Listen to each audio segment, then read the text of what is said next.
Hola, ¿cómo andan? En este video voy a explicar el ejercicio 2.3 parte A del práctico 10. ¿Sí? En este ejercicio lo que tenemos son dos subespacios S1 y S2, subespacios de R4 ambos, y lo que queremos hacer lo que nos pide es calcular una base de la suma del subespacio suma S1 más S2 y una base del subespacio intersección S1 intersección S2. ¿Sí?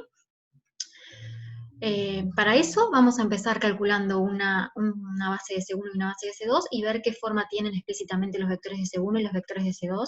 ¿Tá? Eso es porque nos está pidiendo la intersección y una base de la intersección, entonces para eso necesito saber qué forma tienen. ¿Tá?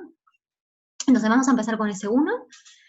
Entonces S1, si nos fijamos, este vector, que era el tercer vector que estaba en el conjunto, se escribe como la suma de los dos primeros. ¿Tá? Eso significa que lo puedo sacar del generador y encontrar un generador más chico que sigue generando lo mismo.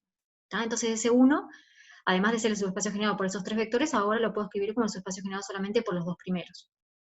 ¿Sí? Si nos fijamos, estos dos vectores forman un conjunto linealmente independiente porque ninguno es múltiplo del otro.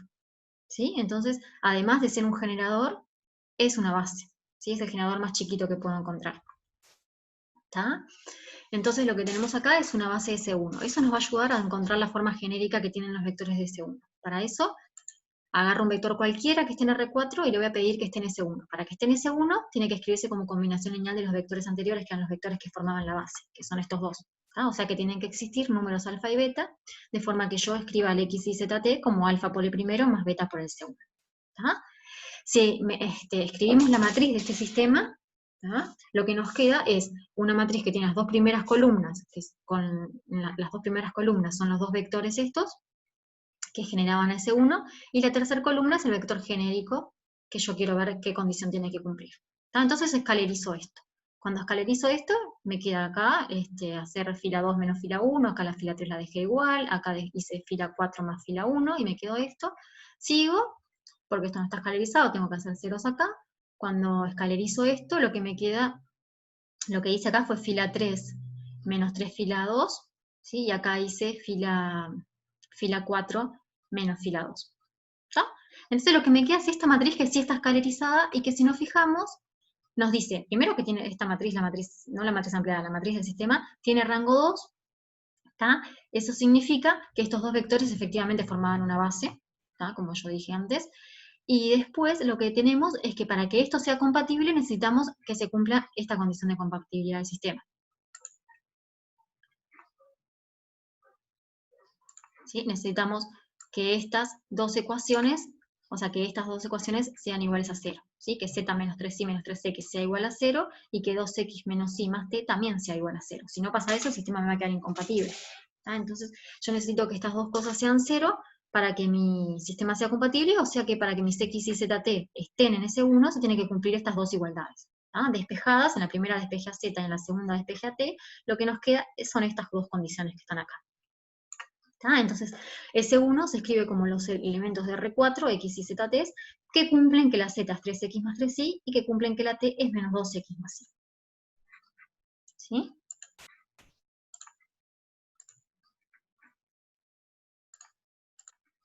Ahora vamos a hacer exactamente lo mismo, pero con S2.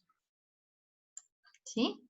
Entonces, con S2, el S2 era el subespacio generado por estos tres vectores que están acá arriba, ¿sí? Y queremos ver qué forma tiene, ¿sí? Cómo se escribe un vector de S2. Entonces un vector va a estar en S2, lo mismo que hicimos recién, si existen alfa, beta y gamma, de forma que el x y zt se escribe como alfa por el primero, más beta por el segundo, más gamma por el tercero. O sea, se escribe como combinación lineal de los tres vectores. ¿Ah? De vuelta, miro la matriz del sistema, tiene las primeras tres columnas, los primeros tres vectores estos, que son los vectores que generan S2, la cuarta columna es el vector genérico de R4, que quiero ver si cumple la condición, que quiero ver qué condición cumple para estar en S2. ¿Tá? Entonces hago exactamente lo mismo que recién, escalerizo el sistema, y lo que nos queda, en el primer paso acá, hicimos fila 2 menos 2 veces fila 1, en este hicimos fila 3 menos 2 veces fila 1, y acá hicimos fila 4 más fila 1, ¿sí? En este seguimos haciendo cuentas, pueden ver qué cuentas hice. Nos queda esto, que en realidad esta matriz que está acá ya está escalerizada, solo que está desordenada. Entonces lo que voy a hacer en el siguiente paso nada más es mover la fila 3 al lugar de la fila 4. ¿Sí? Voy a mover estas dos y me va a quedar la matriz escalerizada. ¿Tá? Entonces lo que me queda lo que queda finalmente es esta matriz escalerizada. ¿Sí? Esto nos da dos informaciones. La primera es que en realidad, por la que no hice la misma cuenta que había hecho antes, no me fijé si la leí porque ya lo puedo ver en esto. ¿Sí? Estas tres columnas son linealmente independientes, eso significa que mis tres vectores originales, estos tres, eran linealmente independientes. ¿Sí? O sea que yo no podía haber sacado a nadie de este generador. ¿Tá? Eso lo podemos ver acá. Y lo otro que vemos acá es la condición que tienen que cumplir los vectores para estar en S2. ¿Sí? Entonces, para estar en S2, lo que tiene que pasar, la única condición de compatibilidad que tengo es esta, ¿sí? Porque todas las demás no hay ceros. ¿Tá? Entonces, la única condición de compatibilidad del sistema es esta, y lo que tiene que pasar entonces es que z menos 2i más 2x me tiene que dar 0, y despejando z, lo que nos queda es esta ecuación. ¿Tá? O sea que los vectores de S2 se escriben como los x y z de R4, que cumplen que la z es menos 2x más 2i. ¿Tá?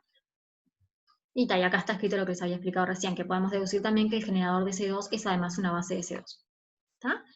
Ahora, ¿qué pasa? Entonces ahora tengo escrito S1 como con las condiciones, y tengo también S2 escrito con las condiciones, ¿sí? Esperen que borro acá. Bien. Entonces, ahora quiero hallar S1 intersección S2. ¿Sí? S1 intersección S2, ¿qué está? Está formado por los vectores que están en S1 y que además están en S2. ¿Sí? Entonces me fijo, esta condición que está acá es la condición que vimos recién que tenía que cumplir para estar en S2. ¿Sí? Y estas dos condiciones que escribí acá son las condiciones que tiene que cumplir para estar en S1. Entonces, un vector que cumple las tres condiciones, o sea, la condición de S2 y las dos condiciones de S1, va a ser un vector que está en la intersección de S1 con S2. ¿Está bien? Entonces, haciendo las cuentitas, despejando de acá qué forma tienen, lo que tenemos es que según la intersección S2 se escribe como los x y z que cumplen, que la z vale 12 veces la x, la y vale 5 veces la x, y la t vale menos 7x. ¿Tá? O sea que los puedo escribir de esta forma, como los x, 5x, 12x, menos 7x, y voy variando el x. ¿Está bien? Entonces, sacando el x para afuera, lo que obtengo es que un generador es el 1, 5, 12, menos 7. ¿Tá? Entonces acá tengo un generador de la intersección. ¿Tá? Como es uno solo, es una base. O sea que lo que obtuve fue la base de S1 intersección S2. ¿Sí? Me dio el vector formado, el conjunto formado por el vector 1, 5, 12, menos 7. Esa es la base de la intersección. Ahora lo que nos está faltando hacer es calcular la suma. ¿Sí? Entonces, ¿cómo calculamos una base de la suma? La suma, por definición, es el espacio generado por la unión de los generadores de los subespacios. O sea que tengo acá los dos que me generaban ese 1, ¿sí? En realidad eran tres, pero como ya sé que el tercero se escribía como combinación lineal de estos dos, no lo pongo. O sea que a ese 1 más ese 2 lo puedo escribir como generado por estos dos que eran los que generaban ese 1 y estos tres que eran los que generaban ese 2. ¿Tá? Entonces el conjunto que me generan los 5 vectores, o sea, todos, la unión de todos los vectores, ese me genera la suma. ¿Tá? Pero además sé que este subespacio generado por estos 5 vectores es un subespacio R4, obviamente. Entonces, una forma que tenemos fácil de descartar a ver qué es lo que nos va a dar cuando nos queda algo grande es fijarnos qué dimensión tiene. ¿Está bien? Entonces, lo que podemos hacer es calcular la dimensión de esta suma. ¿Sí? Para calcular la dimensión de la suma tenemos esta propiedad, que es que la dimensión de la suma se escribe como la dimensión del subespacio del primero más la dimensión del segundo menos la dimensión de la intersección. ¿Tá? Eso sale de que agarramos una base de la intersección y la completamos a una base de S1, y eso no, ¿sí? Y después la completamos a una base de S2, y entonces los vectores que estamos repitiendo son los vectores que están en la intersección. ¿Tá? Bien, entonces tenemos, en este caso, como ya tenemos calculada la base de S1 y tenemos calculada la base de S2, conocemos las dimensiones. La dimensión de S1 era 2, porque había dos vectores en la base, la dimensión de S2 era 3, porque había 3 vectores en la base, y la intersección la calculamos recién, y sabemos que tiene dimensión 1. ¿Sí? O sea que la suma nos da que es un subespacio que tiene dimensión 4. ¿Está bien? Pero es un subespacio de R4, y R4 tiene dimensión 4. Entonces tengo un subespacio que tiene exactamente la misma dimensión, tiene que ser el mismo espacio. ¿Tá? Entonces lo que tenemos es que S1 más S2 es todo el espacio R4. ¿Está bien? Entonces ahí lo que tenemos es que en realidad una base de la suma es cualquier base de R4. Podemos elegir a canónica, podemos elegir cualquiera. ¿Tá? Pero si quisiéramos usar los vectores que ya tenemos, o sea, los que tenemos acá en este generador, ¿sí? Lo que tenemos que hacer, por ejemplo, es agarrar, podemos agarrar 4 cualquiera que sean linealmente independientes. ¿Está bien? Entonces, por ejemplo, agarramos los 4 primeros. ¿Tá? Los 4 primeros me forman una base de S1 más S2. ¿Tá? Y con eso terminamos el ejercicio. Otra forma de hacerlo, si, por ejemplo, si no nos llega a dar todo el espacio, es hacer lo mismo que hicimos recién, o sea, fijarnos, escalerizar la matriz que nos queda con estos 5 vectores y fijarnos cuáles son los que son linealmente independientes y ahí obtengo una base, ¿está? Que es la cuenta que, por ejemplo, podemos usar para justificar que estos 4 forman una base de S1 más S2. Pero en este caso no es necesario porque nos dio todo R4. ¿Está? Con eso terminamos este ejercicio. Bueno, chao.